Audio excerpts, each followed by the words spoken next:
സുഹൃത്തുക്കളെ, ഇന്നത്തെ യുദ്ധത്തിലെ ഏറ്റവും വലിയ ആയുധം തോക്കുകളോ ടാങ്കുകളോ ഒന്നുമല്ല. എന്തിന്, ലോകത്തെ തന്നെ വിറപ്പിക്കുന്ന ആണവായുധം പോലും അല്ല. അത് ഇൻഫർമേഷൻസ് ആണ്, വിവരങ്ങൾ. ശത്രു എവിടെയാണ് ഒളിച്ചിരിക്കുന്നത്, അവൻ എങ്ങോട്ടാണ് നീങ്ങുന്നത്, അവൻ്റെ കയ്യിൽ എന്തൊക്കെ ആയുധങ്ങളാണുള്ളത്, ഈ ചോദ്യങ്ങളുടെ ഉത്തരം ആർക്കാണോ ഒരു നിമിഷം മുൻപേ കിട്ടുന്നത് അവനാണ് വിജയി. കാണാത്തവനെ അടിക്കാൻ കഴിയില്ല. എന്നാൽ കാണുന്നവന് ശത്രു എവിടെ ഒളിച്ചാലും എപ്പോൾ വേണമെങ്കിലും അടിക്കുകയും ചെയ്യാം. ഇരുട്ടി തപ്പുന്നവനും വെളിച്ചത്തിൽ നിൽക്കുന്നവനും തമ്മിലുള്ള പോരാട്ടമാണ് ആധുനിക യുദ്ധം. ഇന്ന് നമ്മൾ സംസാരിക്കാൻ പോകുന്നത് ഇന്ത്യയുടെ ചരിത്രത്തിലെ തന്നെ ഏറ്റവും വലിയ, ഏറ്റവും ചിലവേറിയ, എന്നാൽ രാജ്യസുരക്ഷയ്ക്ക് ഏറ്റവും അനിവാര്യമായ ഒരു പ്രതിരോധ പദ്ധതിയെക്കുറിച്ചാണ്. 26,000 കോടി രൂപ, 52 അത്യാധുനിക ഉപഗ്രഹങ്ങൾ, 3 വർഷത്തിൻ്റെ ഉള്ളിൽ ഇന്ത്യയുടെ ആകാശത്ത് ഉയരാൻ പോകുന്ന ഒരു ഉരുക്ക് കോട്ട. എല്ലാവർക്കും നമസ്കാരം. ഞാൻ രഘുനാഥ് ചൈതന്യ അപ്ഡേറ്റ്സിലേക്ക് വീണ്ടും ഒരിക്കൽ കൂടി സ്വാഗതം. എന്തിനാണ് ഈ 52 ഉപഗ്രഹങ്ങൾ? അത് മനസ്സിലാക്കാനായിട്ട് നമ്മൾ 2025 മെയ് മാസത്തിലേക്കൊന്ന് തിരിച്ചു പോകണം. പെഹൽഗാമിൽ നടന്ന ക്രൂരമായ ഭീകരാക്രമണം നമ്മളാരും മറന്നിട്ടില്ല. നിഷ്കളങ്കരായ മനുഷ്യരുടെ നിലവിളിക്ക് പകരം ചോദിക്കാൻ ഇന്ത്യൻ സൈന്യം തീരുമാനിച്ചു. അങ്ങനെയാണ് ഓപ്പറേഷൻ സിന്ദൂർ ആരംഭിക്കുന്നത്. നമ്മുടെ സൈന്യം തയ്യാറായിരുന്നു, ഡ്രോണുകൾ റെഡിയായിരുന്നു, യുദ്ധവിമാനങ്ങൾ റെഡിയായിരുന്നു. പക്ഷേ അന്ന് പ്രകൃതി നമുക്കെതിരായിരുന്നു. ആകാശത്ത് കനത്ത കാർമേഘങ്ങൾ, താഴെ കൂരിരുട്ട്. നമ്മുടെ കൈവശമുണ്ടായിരുന്ന സാധാരണ ഓപ്റ്റിക്കൽ സാറ്റലൈറ്റുകൾക്ക് മേഘങ്ങളെ തുളച്ച് താഴേക്ക് നോക്കാനായിട്ട് കഴിയുമായിരുന്നില്ല. അവയ്ക്ക് കണ്ണുണ്ടെങ്കിലും കാഴ്ചയില്ലാത്ത അവസ്ഥ. സൈനിക ഭാഷയിൽ ഇതിനെ ഫോഗ് ഓഫ് വാർ അഥവാ യുദ്ധക്കളത്തിലെ അന്ധത എന്നാണ് വിളിക്കുന്നത്. മുന്നിൽ എന്തുണ്ടെന്ന് കാണാതെ യുദ്ധം ചെയ്യേണ്ടി വരുന്ന ഭയാനകമായ ഒരു അവസ്ഥ. അന്ന് ആ നിർണായകമായ നിമിഷത്തിൽ ശത്രുവിൻ്റെ കൃത്യമായ ലൊക്കേഷൻ അറിയാൻ നമുക്ക് വിദേശ രാജ്യങ്ങളുടെ സഹായം തേടേണ്ടി വന്നു. സൗഹൃദ രാജ്യങ്ങൾ സഹായിച്ചു എന്നുള്ളതൊരു സത്യമാണ്. പക്ഷെ അത് നമുക്ക് വലിയൊരു പാഠമായിരുന്നു. സ്വന്തം വീട്ടിലെ കള്ളനെ പിടിക്കാൻ അയൽക്കാരൻ്റെ ടോർച്ച് കടം വാങ്ങേണ്ടി വരുന്ന ഗതികേട്. ഒരു നിമിഷം ചിന്തിക്കുക സുഹൃത്തുക്കളെ, അവർ വിവരം തരാൻ വൈകിയാലോ അല്ലെങ്കിൽ എന്തെങ്കിലും കാരണവശാൽ സമ്മർദ്ദം കാരണം തെറ്റായ വിവരം തരികയോ ചെയ്തിരുന്നെങ്കിൽ, ആ സമയം കൊണ്ട് ശത്രു രക്ഷപ്പെട്ടിരുന്നെങ്കിൽ. ഓപ്പറേഷൻ സിന്ദൂർ വിജയിച്ചെങ്കിലും അത് ഇന്ത്യയുടെ സുരക്ഷാ ഏജൻസികളെ ആഴത്തിൽ ചിന്തിപ്പിച്ചു. ഇനിയൊരു യുദ്ധം വന്നാൽ നമ്മുടെ കണ്ണുകൾ നമ്മുടേത് മാത്രമായിരിക്കണം. നമ്മുടെ സുരക്ഷ മറ്റൊരാളുടെ ഔദാര്യമാകാൻ പാടില്ല.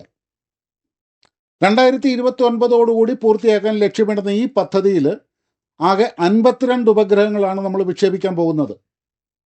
വെറുതെ കുറേ സാറ്റലൈറ്റുകൾ വിക്ഷേപിക്കുകയല്ല, മറിച്ച് പല തട്ടുകളിലായിട്ട്, പല ഓർബിറ്റുകളിലായിട്ട് ഇന്ത്യയെ വലം വയ്ക്കുന്ന സങ്കീർണമായ ഒരു വലയാണിത്, മെഷ് നെറ്റ്വർക്ക്. ഭൂമിയോട് ചേർന്ന് കറങ്ങുന്നവയും കിലോമീറ്ററുകൾ അകലെ നിന്ന് വീക്ഷിക്കുന്നവയും ഇതിലുണ്ട്. ഇതിലെ 21 ഉപഗ്രഹങ്ങൾ നിർമ്മിക്കുന്നത് നമ്മുടെ അഭിമാനമായ ISRO തന്നെയാണ്. ബാക്കി 31 നിർമ്മിക്കുന്നത് ഇന്ത്യയിലെ സ്വകാര്യ കമ്പനികളും. Tata advance systems, Larsen and Toubro, കൂടാതെ ബംഗളൂരുവിലെയും ഹൈദരാബാദിലെയും യുവ സ്റ്റാർട്ടപ്പുകൾ. ആദ്യത്തെ ഉപഗ്രഹം 2026 ഏപ്രിൽ മാസത്തിൽ, അതായത് വെറും 3 മാസങ്ങൾക്കുള്ളിൽ കുതിച്ചുയരും. നമ്മുടെ ബഹിരാകാശ സേനയുടെ ആദ്യത്തെ കാവൽക്കാരൻ. ഇനി നമുക്ക് എന്തുകൊണ്ടാണ് ഈ ഉപഗ്രഹങ്ങൾ ഇത്ര സ്പെഷ്യലാകുന്നത്, ശത്രുക്കൾക്ക് ഇതിനെ ഭയക്കേണ്ടി വരുന്നത് എന്തുകൊണ്ടാണ് എന്നും കൂടി ഒന്ന് നോക്കാം. ഒന്നാമത്തെ പ്രത്യേകത വളരെ ശക്തമായ ഇൻഫ്രാറെഡ് സെൻസറുകൾ തന്നെ. സാധാരണ ക്യാമറകൾക്ക് നമ്മളെപ്പോലെ വെളിച്ചം വേണം. സൂര്യൻ അസ്തമിച്ചാൽ പിന്നെ അവരുടെ കണ്ണു മങ്ങാൻ തുടങ്ങും. എന്നാൽ ഈ പുതിയ 52 ഉപഗ്രഹങ്ങളിൽ ഭൂരിഭാഗവും നൈറ്റ് വിഷൻ ഉള്ളവയാണ്. അതുകൊണ്ട് തന്നെ ഇവ വെളിച്ചത്തെയല്ല, മറിച്ച് ചൂടിനെയാണ് കാണുന്നത്. അതായത് ഹിമാലയത്തിലെ മരവിപ്പിക്കുന്ന തണുപ്പിൽ ഒരു -20 -30 ഡിഗ്രിയിലൊക്കെ ഒരു പാകിസ്ഥാൻ പട്ടാളക്കാരൻ ഒളിച്ചിരിക്കുന്നു എന്ന് വിചാരിക്കുക. അവൻ്റെ ശരീരത്തിലെ ആ ചെറിയ ചൂട് പോലും ആ തണുപ്പിൽ വേറിട്ട് നിൽക്കും. ആ ചൂട് മതി ഈ സാറ്റലൈറ്റിന് അവനെ കണ്ടെത്താനായിട്ട്. അല്ലെങ്കിൽ ഇനി കാടിൻ്റെ ഉള്ളിൽ ഒരു ടാങ്ക് സ്റ്റാർട്ട് ചെയ്താൽ അതിൻ്റെ എഞ്ചിൻ്റെ ചൂട് ബഹിരാകാശത്ത് നിന്ന് ഇവ പിടിച്ചെടുക്കും. മരങ്ങൾക്കോ കാമഫ്ലാജ് വലകൾക്കോ ഒന്നും ഈ ചൂടിനെ മറയ്ക്കാൻ സാധിക്കില്ല. ചുരുക്കത്തിൽ ഇരുട്ടിൽ ഇനി ആർക്കും ഒളിച്ചിരിക്കാൻ സാധിക്കില്ല. രണ്ടാമത്തെ പ്രത്യേകതയാണ് സിന്തറ്റിക് അപ്പറേച്ചർ റഡാർ. ഓപ്പറേഷൻ സിന്ദൂറിൽ നമുക്ക് പണി തന്നത് മേഘങ്ങളായിരുന്നു. അതിനുള്ള മറുപടിയാണ് SAR. ഇത് പ്രവർത്തിക്കുന്നത് വവ്വാലുകളെ പോലെയാണ്. അതായത് റേഡിയോ തരംഗങ്ങൾ അയച്ച് അത് തട്ടി തിരിച്ചു വരുന്നത് വെച്ച് ഇത് ഭൂമിയുടെ ചിത്രം വരയ്ക്കും. ഇതൊരു ഫോട്ടോ എടുക്കലല്ല, മറിച്ച് ഭൂമിയെ തൊട്ട് നോക്കുന്നത് പോലെയാണ് ഇതിൻ്റെ എഫക്റ്റ്.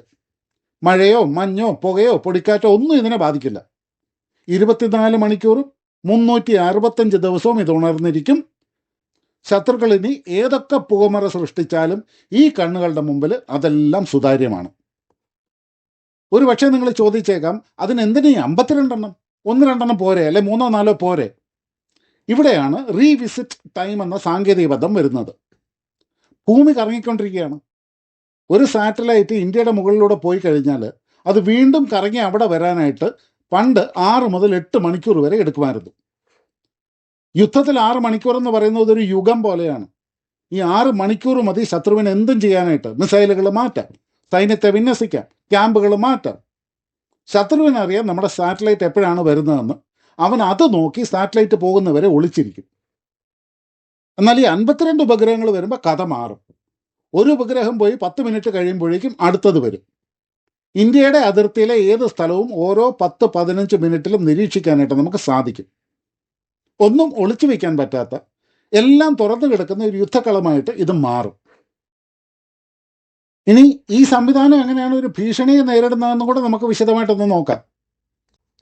ആദ്യമായിട്ട് തന്നെ പറയട്ടെ, ഈ പ്രോഗ്രാം സമ്പൂർണ്ണമായിട്ടും ആർട്ടിഫിഷ്യൽ ഇൻ്റലിജൻസ് വഴി നിയന്ത്രിക്കപ്പെടുന്ന ഒരു സിസ്റ്റം ആയതുകൊണ്ട് തന്നെ മനുഷ്യൻ്റെ ഇൻ്റർഫിയറൻസ് വളരെ കുറച്ച് മാത്രം മതി എന്ന് മാത്രമല്ല, അത്യധികമായ വേഗതയിൽ തീരുമാനമെടുക്കാനും ഇതിന് സാധിക്കുന്നുണ്ട്. ഇതിൻ്റെ ഒന്നാമത്തെ ഘട്ടമെന്ന് പറയുന്നത് ശത്രുവിൻ്റെ ഒരു ത്രെട്ടിനെ കണ്ടെത്തുക എന്നുള്ളതാണ്. 36,000 കിലോമീറ്റർ ഉയരത്തിലുള്ള ഒരു ഉപഗ്രഹം ഇന്ത്യയുടെ അതിർത്തിയിൽ ഒരു അസ്വാഭാവികമായിട്ടുള്ള മാറ്റം ശ്രദ്ധിക്കുന്നു. ഉദാഹരണത്തിന്, വിജനമായ മലനിരകളിൽ നിന്ന് വരുന്ന ഒരു വലിയ ചൂട്, ഒരു ഹീറ്റ് സിഗ്നേച്ചർ, അല്ലെങ്കിൽ ഒരു റേഡിയോ തരംഗം. അവിടെ എന്തോ ഒളിച്ചിരിക്കുന്നു എന്ന് സിസ്റ്റം മനസ്സിലാക്കുന്നു. രണ്ടാം ഘട്ടമാണ് ഇതിൻ്റെ സ്ഥിരീകരണം. സംശയം തോന്നിയ ഉടനെ ഈ വലിയ സാറ്റലൈറ്റ് താഴെ പറക്കുന്ന ഒരു ലോ എർത്ത് ഓർബിറ്റ് സാറ്റലൈറ്റിന് നിർദ്ദേശം നൽകും, പോയി വ്യക്തമായിട്ട് നോക്കാനായിട്ട്. അപ്പോൾ താഴെയുള്ള ഉപഗ്രഹം അതിൻ്റെ ഹൈ റെസൊല്യൂഷൻ ക്യാമറകളും സിന്തറ്റിക് അപ്പറേച്ചർ റഡാറുകളും എല്ലാം ഒരേ സമയത്ത് ആ സ്പോട്ടിലേക്ക് തിരിക്കുന്നുണ്ട്. അത് വെറും ഒരു പാറയാണോ അതോ ഒരു മിസൈൽ ലോഞ്ചർ ആണോ എന്നൊക്കെ വളരെ വ്യക്തമായിട്ട് തിരിച്ചറിയുന്നു. എന്നിട്ട് അതിലെ ആർട്ടിഫിഷ്യൽ ഇൻ്റലിജൻസ് സംവിധാനം അതൊരു ശത്രു മിസൈൽ ലോഞ്ചറാണെന്ന് ഉറപ്പിക്കുന്നു എന്ന് വിചാരിക്കാം. അങ്ങനെ ഇത് മൂന്നാം ഘട്ടത്തിലേക്ക് കടക്കും. ഇവിടെ വേഗതയാണ് പ്രധാനം. അതായത് നെറ്റ്വർക്കിൻ്റെ ഉള്ളിൽ തന്നെ ഉപഗ്രഹങ്ങൾ പരസ്പരം കമ്മ്യൂണിക്കേറ്റ് ചെയ്യും. വിവരങ്ങൾ ഒരൊറ്റ നിമിഷം കൊണ്ട് ബഹിരാകാശത്തു കൂടി പാഞ്ഞു പോകും.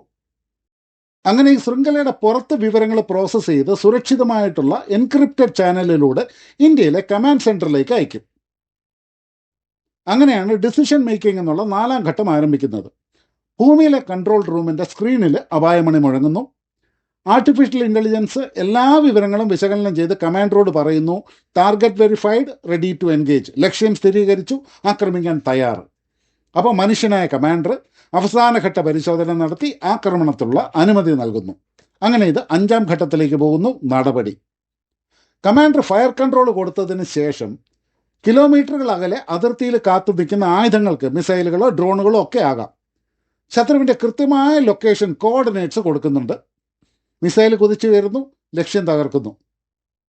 മാത്രമല്ല, ലക്ഷ്യം തകർന്നു എന്ന് സാറ്റലൈറ്റ് വീണ്ടും നോക്കി ഉറപ്പുവരുത്തുകയും ചെയ്യുന്നു.